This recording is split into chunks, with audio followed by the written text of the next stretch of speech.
everyone, good evening. Welcome to this Instagram live on the Waterstones channel. So my name is Louise Hare and I am just waiting for Rosanna Amaka to hopefully join me if the technology works. We're here to talk about our debut novels. So we're going to talk about our books a little bit, path to publication, and then we'll do, once Rosanna's on, I'm just going to turn the comments off and then we'll do some questions, hopefully for the last 15 minutes or so. So if you save your questions, have a think as we are talking. So hopefully, there's quite a few people. Hopefully this will work at some point. I can see Rosanna has just joined. So this is just the awkward bit at the start where I just stare at the screen, hoping that things will work.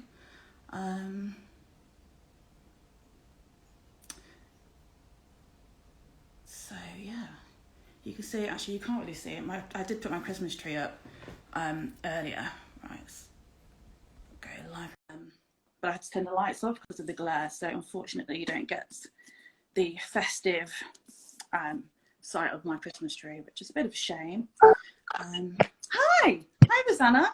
Hi, how are you? I'm good, it worked, so I'm brilliant. It's been my biggest stress all day was will we both get on the Instagram live okay? So here we are. Yes, for a minute there I panicked because I couldn't see it flash up live, but I'm here. Yes, we're here. Right, I'm just going to turn comments off for now, and then those will go back on towards the end. Okay, so this is the event. This is me, Louise Hare, in conversation with Rosanna Amaka.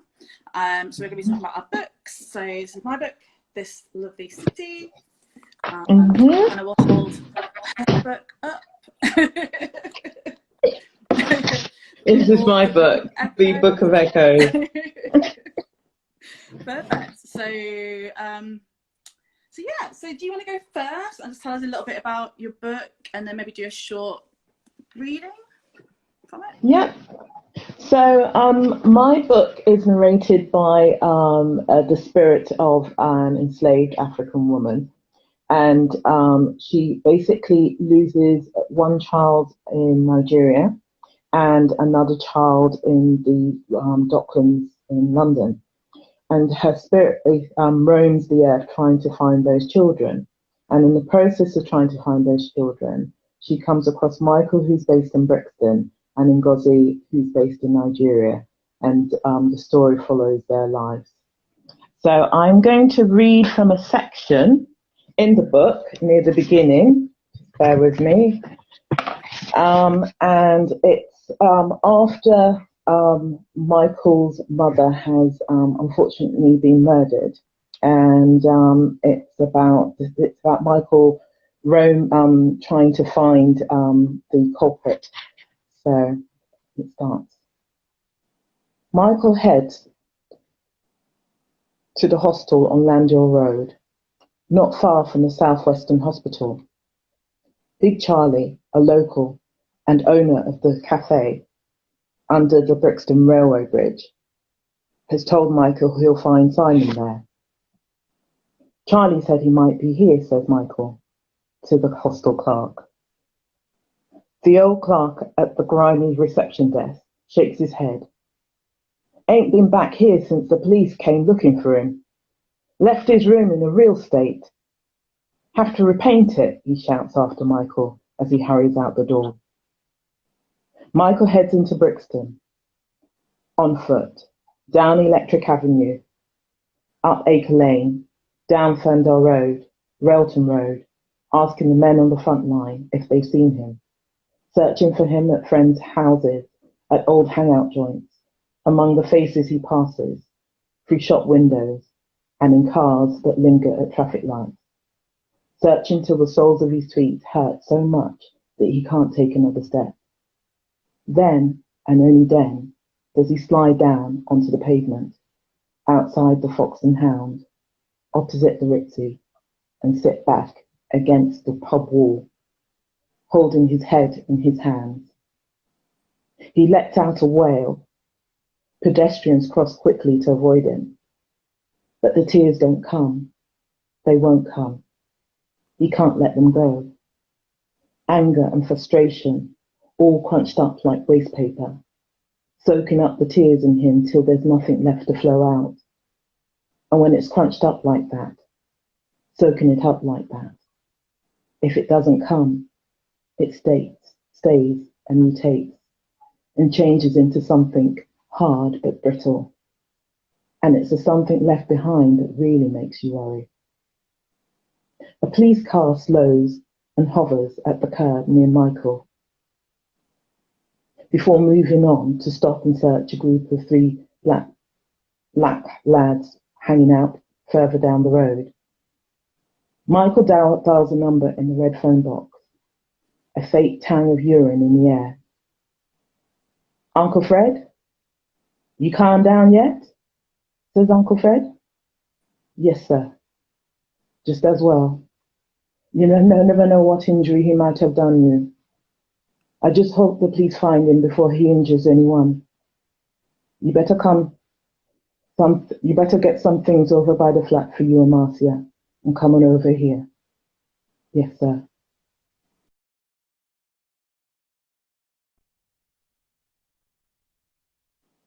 He pushes open the door, breaks the police tape, and stands for a second.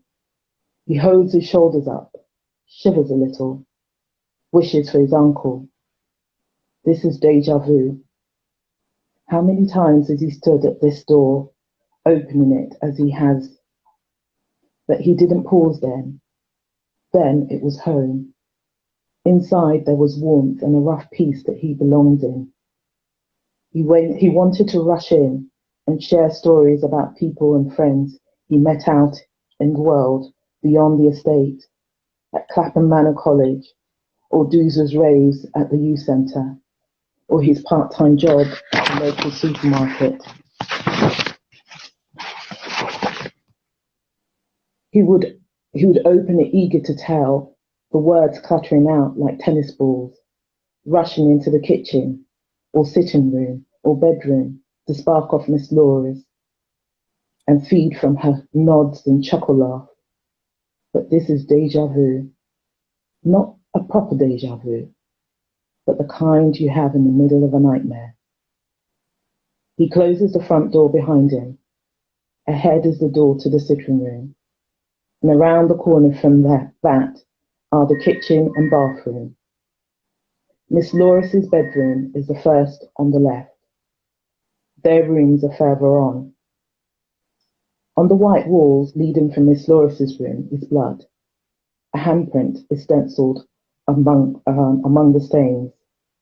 He wanders towards his room at the far end of the hall, past Miss Loris's open door, avoids looking in, opens his wardrobe, pulls down the navy carryall, packs his clothes, then moves to Marcia's room and packs her things. But like Lot's wife before Christ, before England was born, he cannot help himself. Warnings whirl in his head, crying for him not to look in the room. The problem is, they draw attention to it, and his head is dragged like iron towards the magnet. He looks inside. Everything is as it was. Folded clothes remain on the bed and floor. A broken chair lies on the carpet. 3 legs sticking up in the air. Its back split in 2. Her creams and bottles are scattered at the bottom end of the dressing table. The mirror shattered into pieces. And there is blood on the carpet, mixed in with the broken glass. Oh God, he breaks into a sob. And then he runs, out of the flat, through the estate, past the swing, and a small patch of green in the centre of the U-shaped courtyard, down the road, jumps onto the 37 bus that waits, as if it knows, as if it has heard him calling.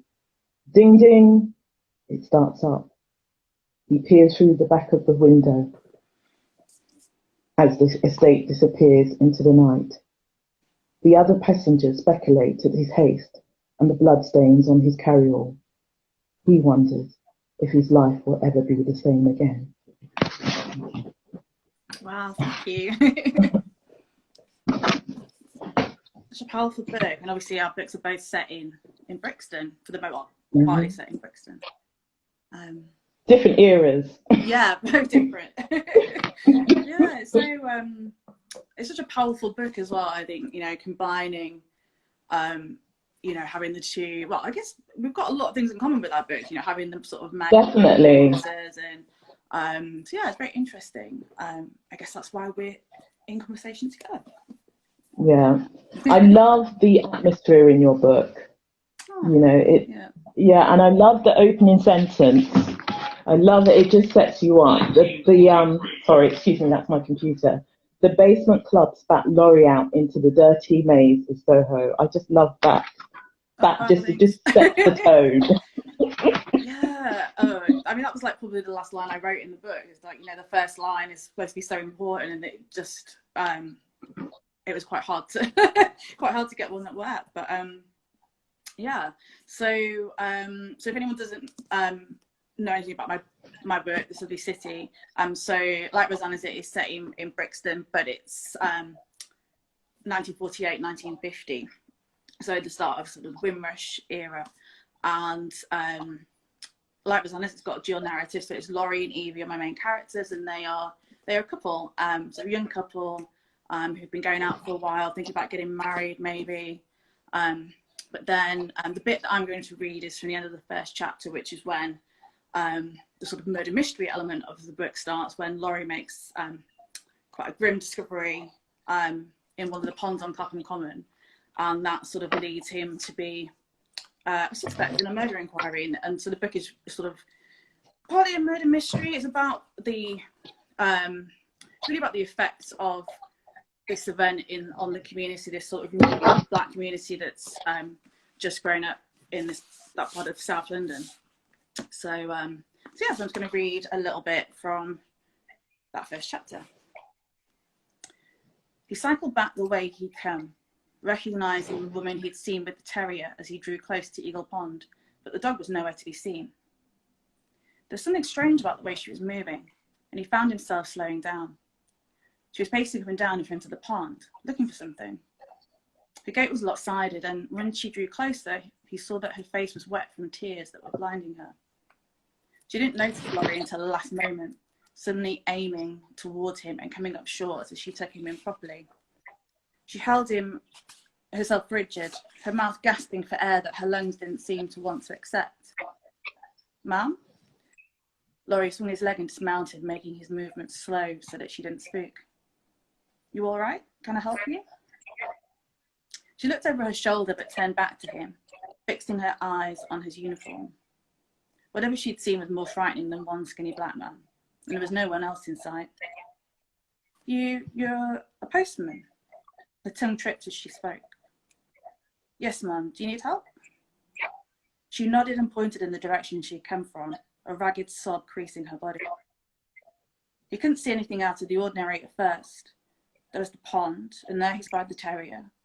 The small dog was soaked through. Barking urgently at him, it ran back towards the water. The pond. The woman squeezed out the words, and he noticed now that her hands were filthy, her coat spattered with mud. There's something in the pond.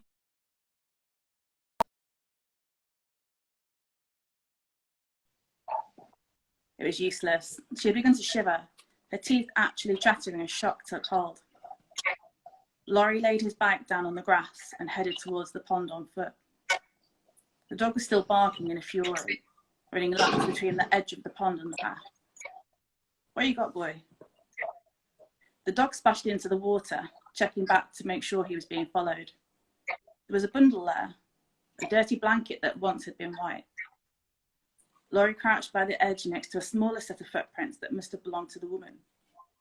It didn't look like much, this wad of sodden wool, but that didn't stop fear from squeezing his chest tight as he reached out with his right hand.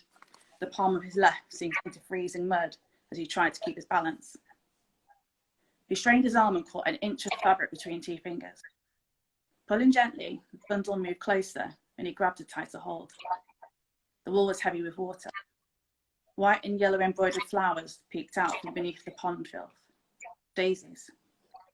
When he lifted it, the bundle was heavier than he'd anticipated, but it wasn't the weight that sent him crashing to the ground, only sheer luck landing him onto the bank rather than into the water.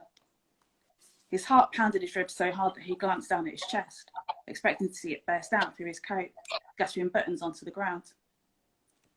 The blanket lay there on the grass, the bundle coming apart.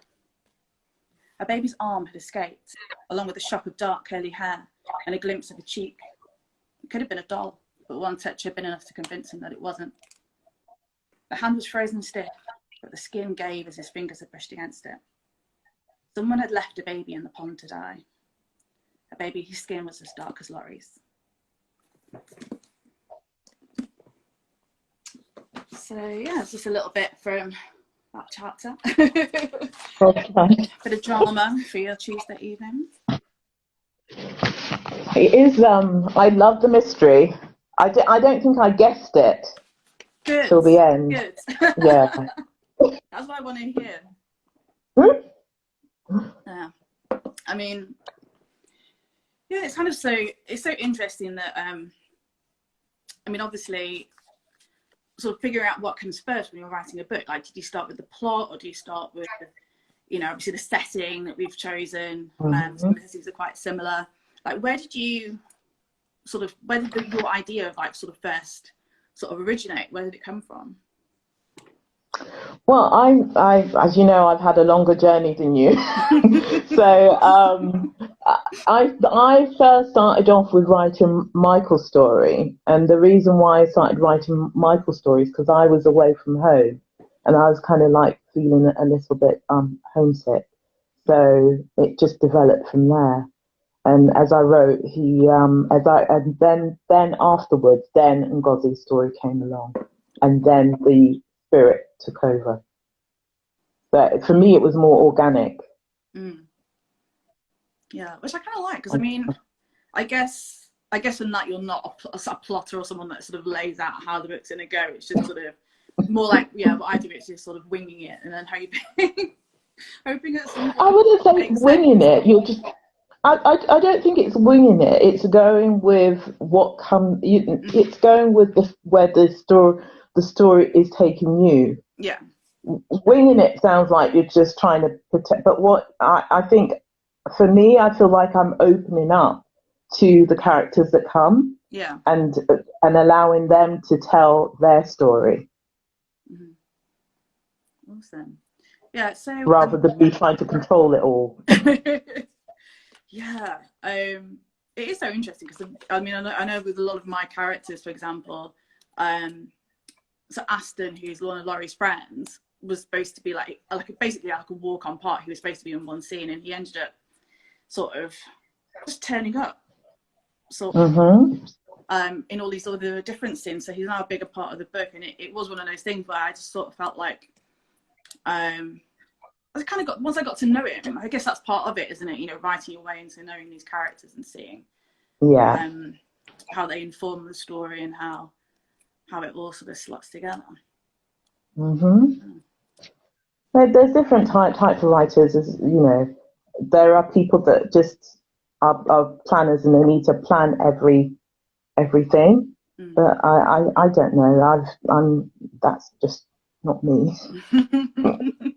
I think either way, as long as it works and as long as you write what you want to write, that's the important thing. Yeah, no, definitely. I definitely agree with that.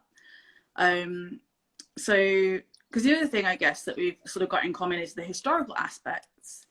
Yes. And I guess you ask this all the time, how did you go about the research, or, you know, what was it that made you interested to tell a historical story as opposed to contemporary?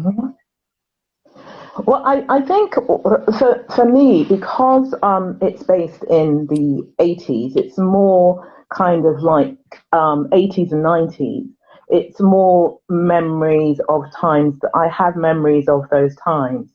So it was also a way of exploring some of the changes that have occurred in those times, and really examining what I think occurred and what actually occurred, and and understanding that history a bit better.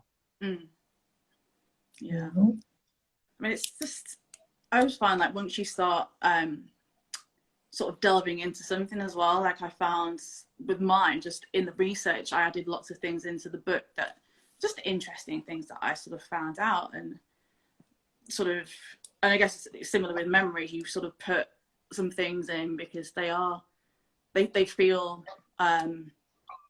evocative of something that, you know, things that happen to you, or and just sort of tying it in with those characters. And yeah, but not just you, things that people around you tell you, and then also things that you pick up in newspaper articles, or, you know, just local information.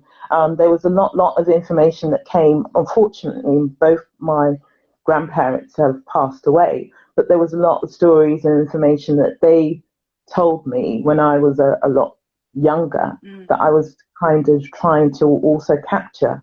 So to capture that feeling of Brixton, of what it used to be like during the 80s and 90s, because time is moving on and things are changing. So I thought it was important to kind of, in a way, document it. Yeah. No, that's brilliant. And we should also mention that Rosanna's book is on the shortlist for the HWA debut crown, which gets announced tomorrow. So that's exciting. And you on that list with me as well. I was on the long list. I didn't make the short list. But yeah, you're on a chance. Let's see what happens tomorrow. Yeah, we've all, there's all different journeys, isn't there, in this writing world? Yes, yeah. We'll get on to road to publication in a bit, I think. I guess the other thing I just wanted to sort of touch on is, you know, I guess obviously we've talked about, you know, the fact that books are set in Brixton, but obviously a big chunk of your book is also Ngozi's story in Nigeria, and sort of how, like, how was that to write, you know, in comparison to the London scenes?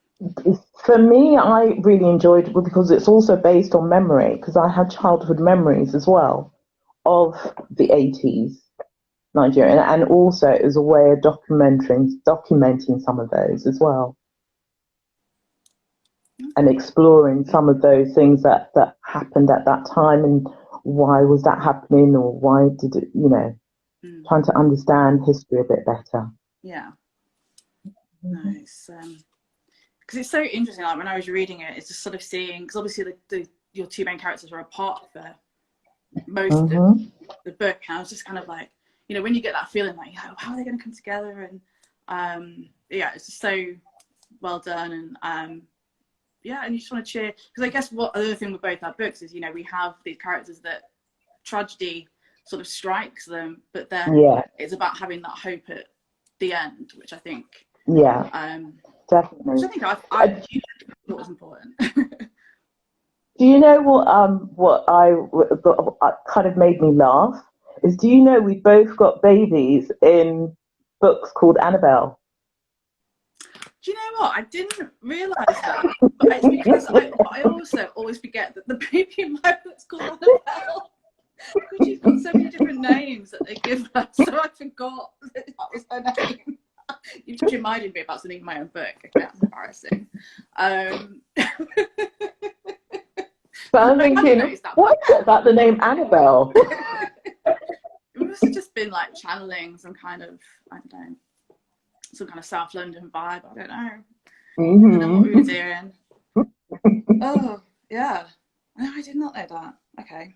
Another fact. So we've sort of alluded to the fact that obviously being both debut novelists, we've had this sort of varying path to publications. So do you want to just talk a little bit about your long journey? How it's been? Okay. It's very inspiring.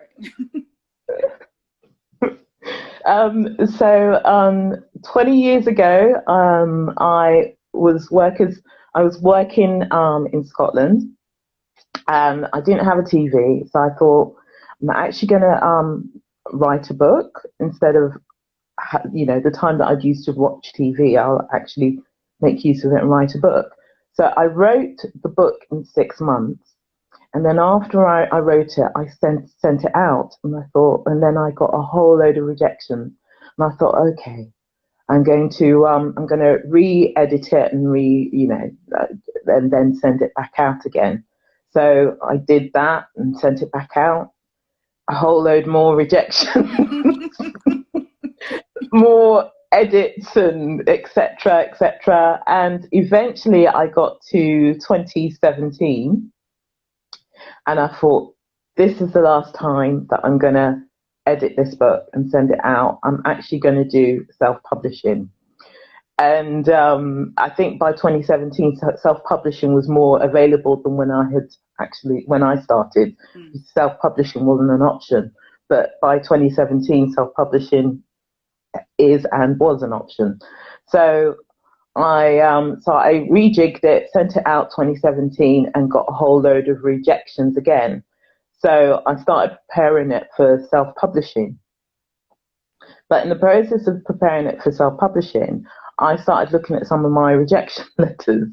And in one of them, it said, keep in touch. And this is one of the first rejections that I got from over 20 years ago. And I thought to myself, well, she did say keep in touch. Maybe she didn't think it would be 20 years later, but I thought, what have I got to lose? So I I called up the number. Obviously, the code had changed. So I changed the code, but phoned up, and I got through to somebody who I thought was her secretary. And she said, what are you talking about? And I said, oh, I've got a letter here. You said that I should keep in touch. And she said, oh, send me a copy of this letter. So I said, okay, I'm going to send you a copy of the letter, but I'm also going to send you some chapters as well. So I got some chapters together and sent it with this copy of this letter. And I didn't hear anything back. So I thought, oh, well, it's just another rejection. And I sat down to actually, because I had the ISBN number and everything, and I sat down to finalize it all and send it through. And an email had come through saying, I'm sorry it's taken me a while to get back to you, but I've just read this. Can you send me the synopsis? So I quickly sent the synopsis, and then they got back in touch with me. And then from there, they found me my agent. From finding me my agent, she found my publishers, Doubleday, and from there it got published. Wow, that's tenacity. I think I think this is the thing is, if you want to be a writer, get used to rejection, but also keep anyone that gives you anything positive. Just keep hold of those letters, those emails, and you never know. 20 years later, yeah, it could be a lucky day. Yeah, it was amazing. I was like, because it just went bam, bam, bam after that. After 20 years of of it coming back on me and rejections and all that, and I was like, gosh, this is amazing. So, what was your journey like? So mine was very different. So I probably started writing properly again. I hadn't really written anything for about 15 years. So about 5 years ago, I thought I'm going to give this a go, and just obviously as a sort of a hobby, but let's see what happens. I had an idea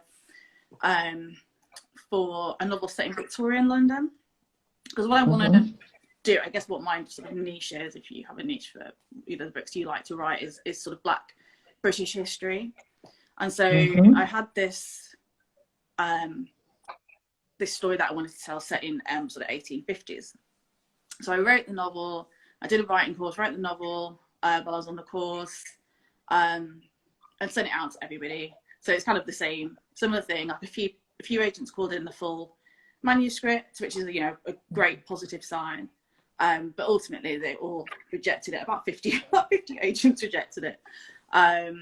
One of the agents, well, I said 3 of the agents sent really good feedback actually on why they didn't want it, and it was basically the plot isn't strong enough. So at that point I kind of felt, well, I either completely gut the book and start again and work out a brand new plot, because I really like the characters and the setting, but there were plot issues.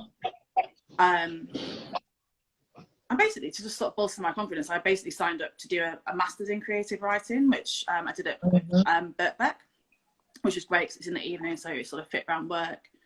And yeah, in the first term there, I wrote a short story, which is almost exactly the first 1948 chapter, when Laurie's very, you know, it's his second day in the UK, and he's already thinking, I've made a terrible mistake, and he's in the underground shelter.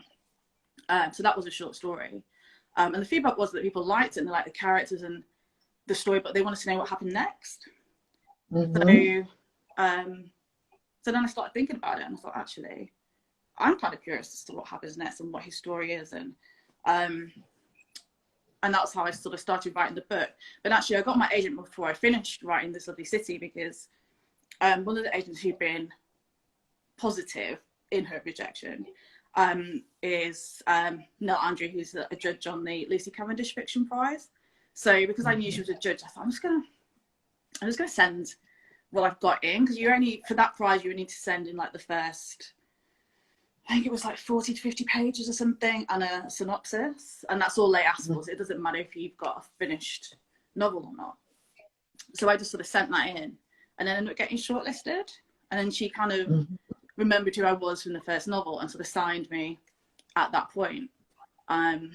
So yeah, and then I sort of took about another year to write the novel and edit it with her feedback, and then and then after that, it was really quick. But yeah, so it's it's been a sort of 5-year path to actually having a finished book, but obviously not 20 years, so I don't get any medals for tenacity or anything. So but yeah, I think one thing I think people could take from both our stories is that rejection isn't always the end. It's, it's keeping contact with those people, and actually if someone does say keep in touch, they only say it if they mean it, as you found out. Definitely. So yeah, not super quick process, but here we are, looking at new novels in a pandemic. I mean, that's not ideal. No, it's not. But you know what? As terrible as it is, we've got to remember that there are people really suffering. So I'm just grateful for the blessings, because as we speak, there are people here worrying about whether their loved ones are gonna see through to the next day. So we just thank for what we have, and we pray that for a better tomorrow. Yeah, I mean, things are looking positive, I think, with the vaccines, and definitely. And yeah, so let's look forward to 2021, and definitely. Yeah, things are looking good, and we've still both got our paperbacks to come out, haven't we, next year? So yeah, mine comes out in April next year. When does yours come out? Mine's out at the start of February. So okay. Yeah, so I mean, April, you might even think about almost be back to normal by April, but we'll see. We'll see. I mean, the good thing is that they said that they've got a vaccine, and the good thing is that they're learning how to deal with it a lot better than at the beginning of the pandemic. Yeah, which is, just I'm feeling quite positive. And also I started, well, it's not finished, but I put up my Christmas tree earlier. So yeah, things are looking good. Can we have a little bit of a look at that Christmas tree? Can I get any ideas? Only because I've got everything set up on a tripod. I don't know if I move anything, it will collapse, and that will be the end of it. Okay. No worries. But you can't really see it because unfortunately the lights were on, but they were glaring, so I had to turn the lights off. But yeah, I'm getting into the festive spirit, I think. So cool. So shall we see if we've got any questions? Let me turn. Yeah. Just bear with me. My computer might.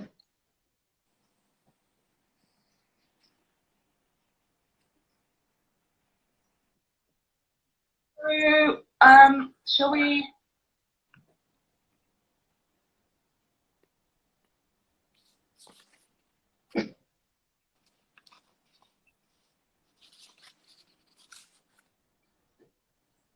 Yes, comments are on. So if anyone does have any questions for both of us or one of us, if you just want to pop those in, that would be great. While we're waiting for that, actually, one question I did want to know is, what are you working on now?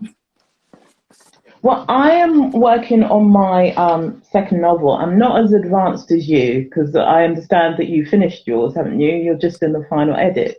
Hopefully, fingers crossed. I'm waiting for, feedback, but I'm really hoping that, I had it in like draft 4, I think. So I'm really hoping that there's not much. Draft 4 is nothing. I know. It's Toni Morrison that said that she does 6 drafts. Yeah, I mean, I think this my second novel's a lot more straightforward. So I think it's very simple. It's like there's one character, which I think helps. So I'm not going to think about all these different things. But yeah, you always think it's going to get like easier. Like you're going to write a book, and then it's suddenly going to click into place of how you write books. But that doesn't happen. So yeah. Well, I can see a question there which says, "What's your favourite book?" Oh gosh, what is your favourite book? Do you have a favourite book? It's so hard to pick. My favourite book changes all the time. It depends on the age, what age, because I've got a favourite book at different age, different from when I was a child up to now. I've got different ones for the ones that impacted me at that particular time. But I think overall, there's so many, as you said. I like Homemade Love by J. California Cooper, Silas Marner. When I was a child, Anne of Green Gables. There's so many, isn't there? Yeah, that's the same thing. Like, and also when you read something really good, that becomes your favourite book for that moment or that year or whatever. So I was thinking something that I've loved recently is Nickel Boys by Colson Whitehead. Oh yeah, I love that. Because it's just one of those books where, again, and I sort of guessed that there was going to be this big thing at the end, and it still like ripped my heart out, because even though I was sort of thinking, I didn't quite guess what was going to happen, but I had an inkling. I was just like, oh, it's just so good. It's just so good. And the thought that it's actually based on reality, it's heartbreaking. Terrifying, yeah. I mean, it's shocking to read and know that people are capable of that sort of cruelty, I think. So, I think we've got another question, which is, what writing software do you use? I mean, I'm rubbish with various software. I mean, I literally only use Word, and I just bought a Mac and then paid to have Word on my Mac. Was like, why don't you just use Pages? I'm like, no, because I know what I'm doing with Word. So I just have I have loads of different documents saved. And yeah, I'm basically just really old school. I know that people don't love Scrivener and things like that, but I just can't be bothered to read the instructions. I'm like, if I'm sitting at my desk, I kind of just want to do the creative stuff. I don't want to have to read through pages of things to understand why I would use that software. Sticking what I'm doing, which kind of works. If it ain't broke, don't fix it. So like, what about you? Are you? Yeah. Word. People are like, how have you got 20 documents for this one thing? And I'm like, because that's how I save it. Like, I don't know.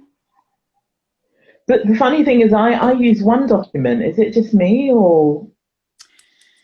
The reason I use multiple was when I change stuff, or because I always write things and I want to change the order, which is why people say should use Scrivener, because apparently it's really easy to move it. But actually what I like to do is have the old version, and then I resave once I've made the amendments, so that I have the two, and I just give them different names. So, okay. So that but it doesn't work out with the changes, so I want to go back, and I don't want to have to think about what I had. I just want it to be able to click on a document and have it there. So okay, so it's the same document but just saved again. Yeah, just 20 different versions, or like very slightly. They'll be all the same up until like chapter 10, and then they'll just go off in different things, because sometimes I get to a certain point and I'm like, yeah, I've definitely taken the wrong path here. I need to go back 4 chapters and go a different way or something. Yeah. So Yeah, no, I do that. I thought you meant you had several different documents with different chapters maybe in it, but yeah, no, I go along. yeah, no. The only time I do something like that is when because I have flashbacks in both, actually in book 2 as well. I have like a very slight flashback to a few days earlier, and I actually wrote those in a separate document and then slotted them in just because they were sort of continuous. So the flashbacks are all on the same day and they all follow on. So I just sort of wrote them in a block and then separated them out in the main timeline, if that makes sense. Yeah, so I do completely separate documents for that. But yeah, it works. It works for me. So yeah. Well, we got, is it RJ29090, which says, hi, girls. Hi. Hi. I know there was another question earlier which I missed, and I was trying to write it down and it scrolled up. I'm really worried that I'm going to cut. This is why I use work, because I'm really rubbish with technology, and I'm just worried that I'm going to... Oh yeah, this one. So do you find each draft takes longer and longer? No, actually, not usually, unless, because I feel like when I'm editing, by the time I'm editing, I know what the book is, hopefully. So it takes less time with each subsequent draft, but I know that sometimes people have to do big structural edits, which maybe take longer. I don't know. What about you? Well, I'm only on my second book, so. But so far, I would say it depends on what you're actually doing, whether you're adding or rejigging it all, or, as I said, the first book that I wrote took 6 months to write, but then 20 years of re-edits. Yeah. So,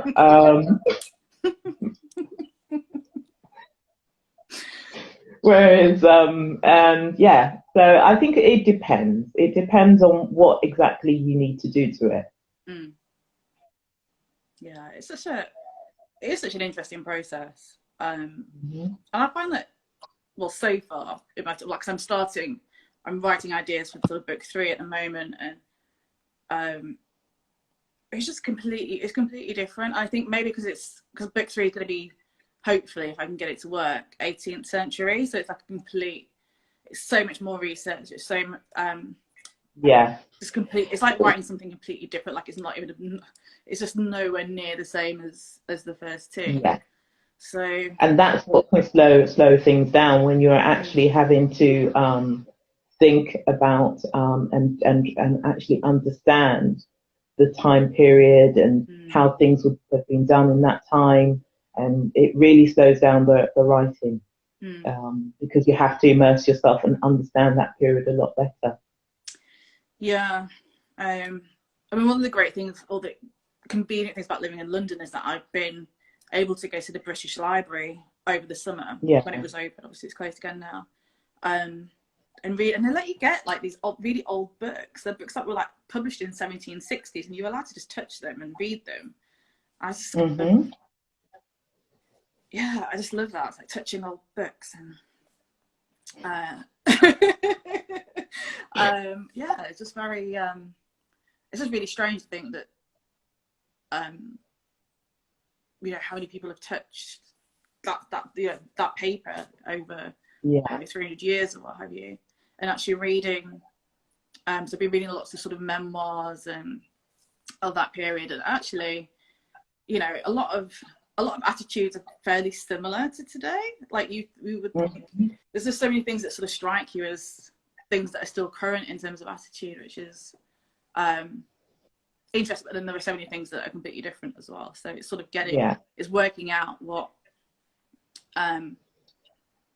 you know, what you can use and what you can do. But also with writing historically, it's not always about what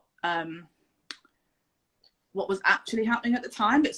Sometimes it's a bit more what people reading it now will expect of a book in that period. So whether it, you know, so it's sort of balancing those things out.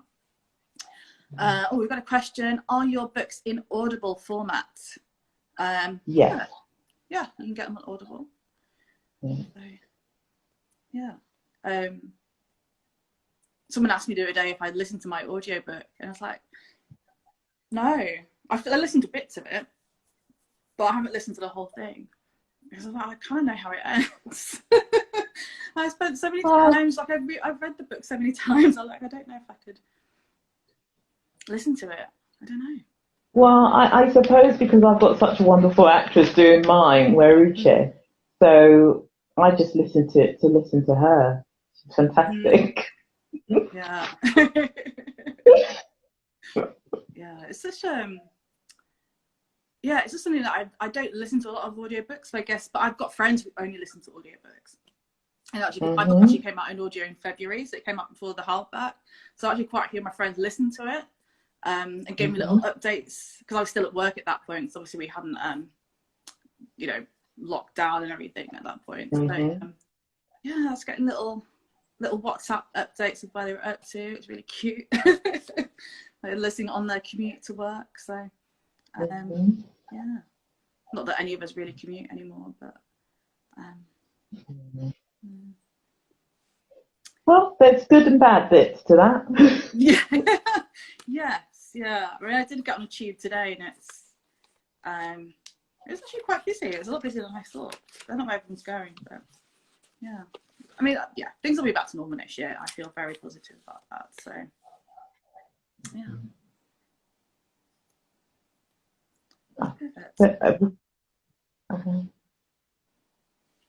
Okay. Well, yeah, I guess we don't have any more questions, unless there's anything you want to talk about, Rosanna. We could call it a night. I just want to say thank you to J. William Smith. Yeah.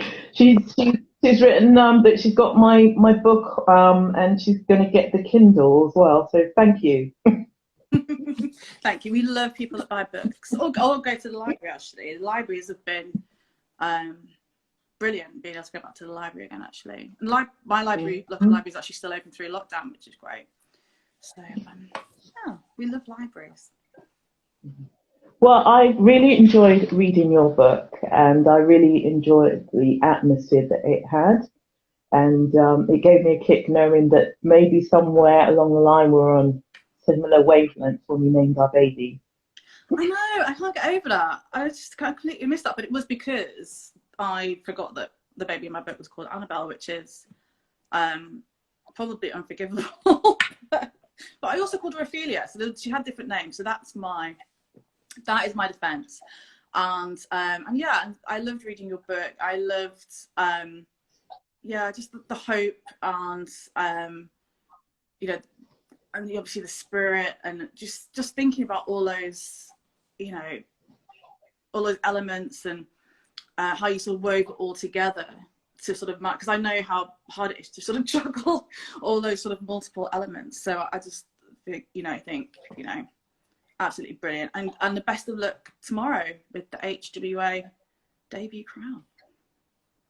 Thank you very much, and it's been a great conversation with you. Thank you to Waterstones for letting us loose on technology, which definitely I don't think either was particularly comfortable with. So I'm so thrilled that it's actually worked, and we're here and we've had the conversation. So I'm just going to remember to save this as I leave. So thank you everyone who's watched. Hope you enjoyed it. Take care. Merry Christmas. And yeah, thank you and goodbye. Thank you. Bye. Bye.